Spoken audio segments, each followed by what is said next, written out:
Senator Cameron. Thank you, Madam Acting Deputy President. I rise on a matter of public interest. That is the report of the International Trade Union Congress on violations of trade union rights. Trade unionists around the world face huge challenges. Here in Australia, they face the challenge of well-organised and resourced business groups doing their best to defeat collective bargaining and representative rights. They face unfounded accusations from ignorant and self-serving business leaders and those opposite that they are to blame for the recent declines in Australia's productivity growth. The argument is just get rid of those nasty unions and everything will be okay. And I hear here from the opposite group. That is just unbelievable that you would even say that in jest, that you would argue to get rid of the Australian trade union movement. But it doesn't surprise me from those that support work choices. You see, around the world, trade unionists face the relentless drumbeat of calls from business interests. Their cheer squad, as you happen to be, and the Tory press for stripping away workplace rights, like the fundamental right of an unfairly sacked worker to challenge their dismissal.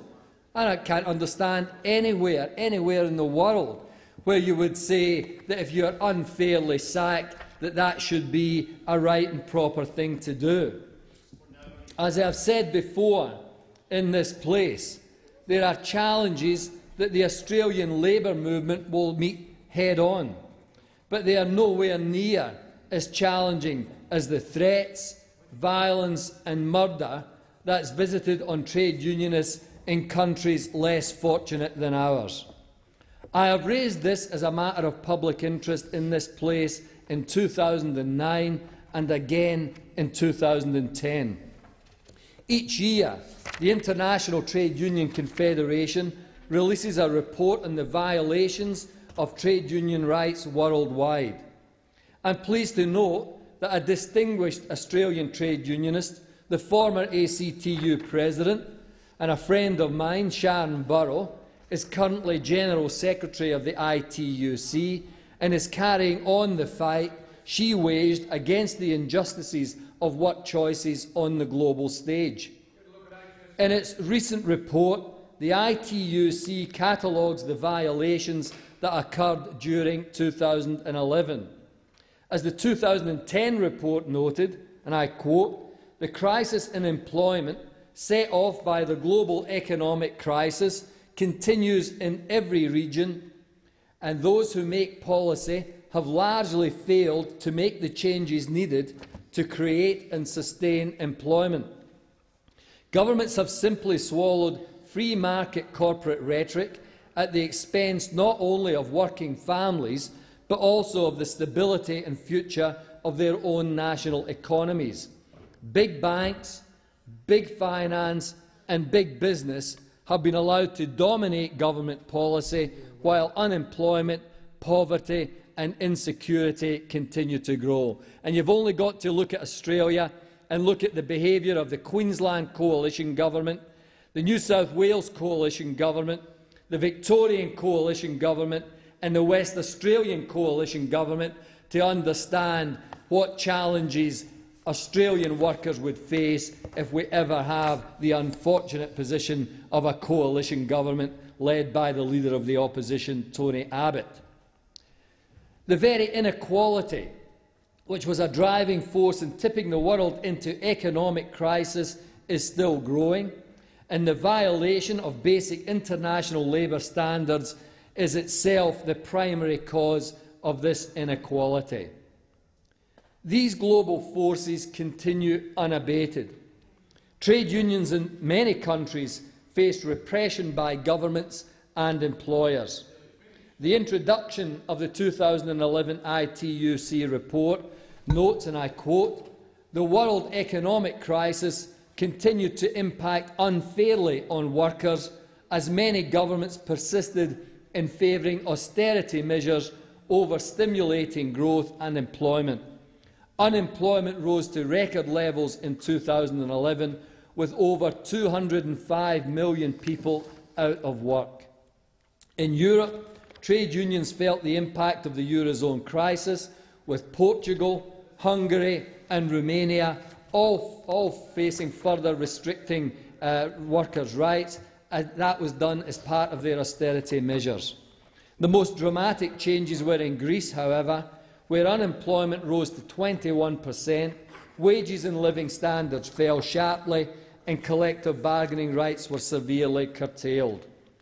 76 people were killed in 2011 because of their involvement in legitimate trade union activities, and many more were subjected to death threats. 56 trade unionists were murdered in Latin America, including 29 in Colombia and 10 in Guatemala.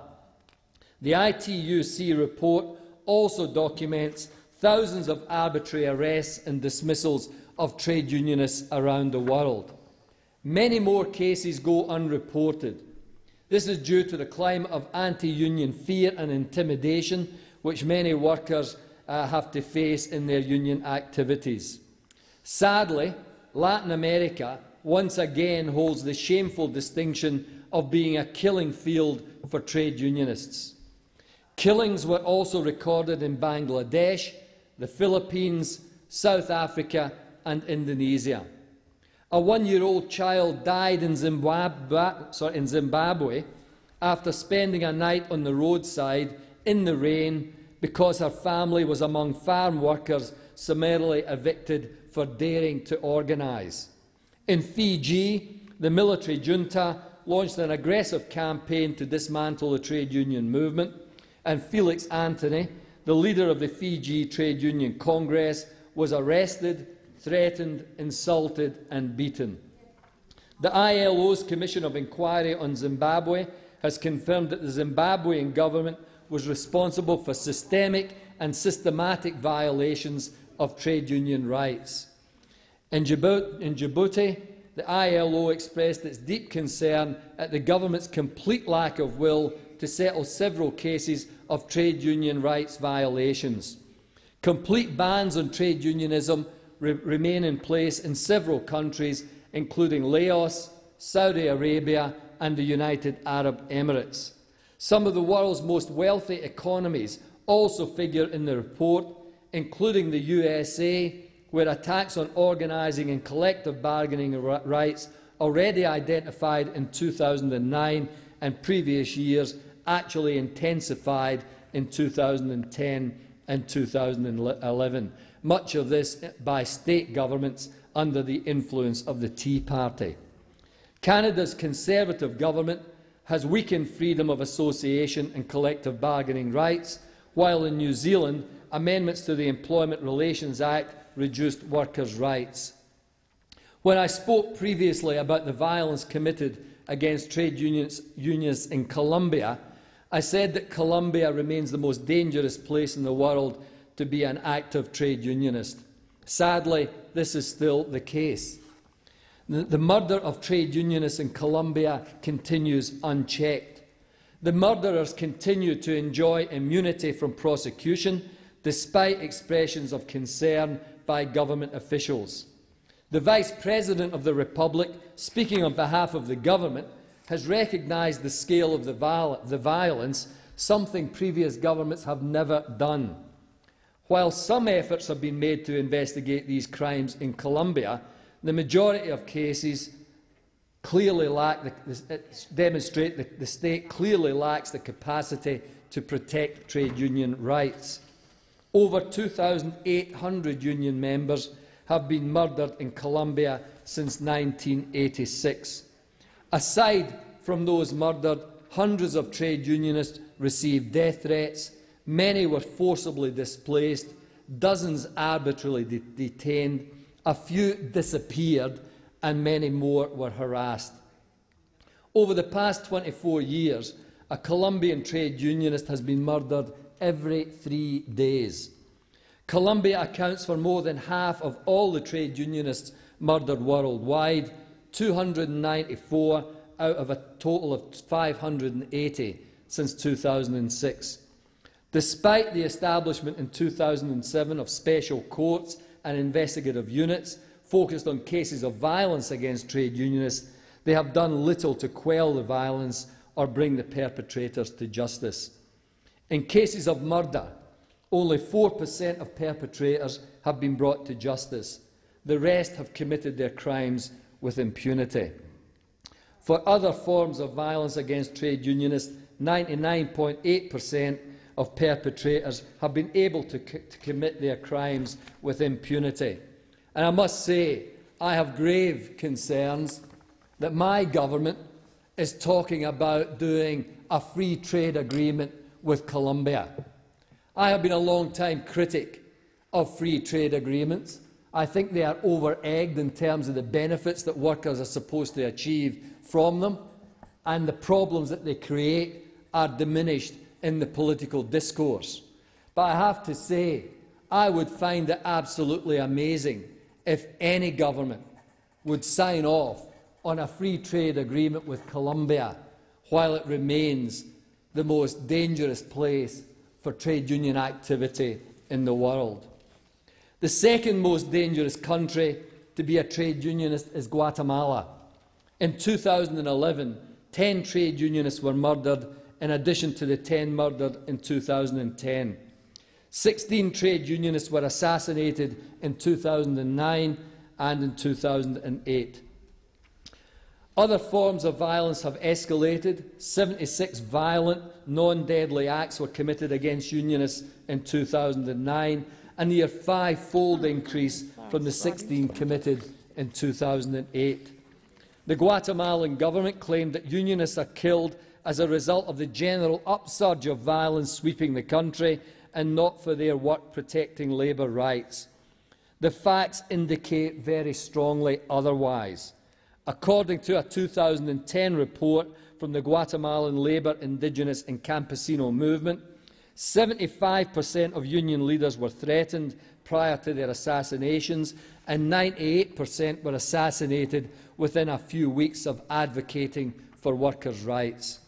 Nevertheless, the murderers continue to enjoy blanket impunity, and companies, the courts and the Guatemalan government continue to deny the connection. In nearly a quarter of the recorded cases of murder, there is evidence of ties between the suspected perpetrators and the Guatemalan security forces or municipal government bodies. The Ministry of Labour and Social Welfare, far from fostering labour rights, is the obedient servant of the national and transnational employers. When there are decisions by the Labour Court in favour of workers, they are not applied. The Special Prosecutor for Crimes against Journalists and Trade Unionists has repeatedly refused to investigate crimes against trade unionists, determining without investigation that the individual or family was attacked and/or assassinated for non-union activity. Violence has increased significantly since the implementation of the Central American Free Trade Agreement in 2006. No trade unionists were murdered in 2006, 4 were murdered in 2007, then 9 in 2008 and 16 in 2009. In April 2008, the AFL-CIO and 6 Guatemalan unions filed a CAFTA complaint with the US Office of Trade, citing labour law violations and violations against trade unions.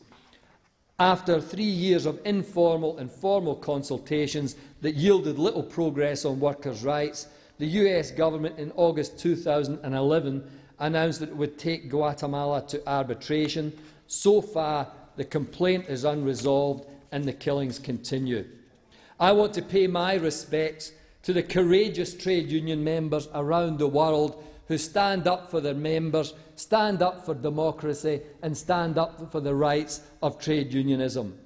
We must remedy these attacks against trade unionists, and I say again, providing free trade agreements to countries like Guatemala or Colombia is not in the national interest, and I would call on Minister Emerson to ensure that we never do a free trade agreement with Colombia while it's a killing field for trade unionists.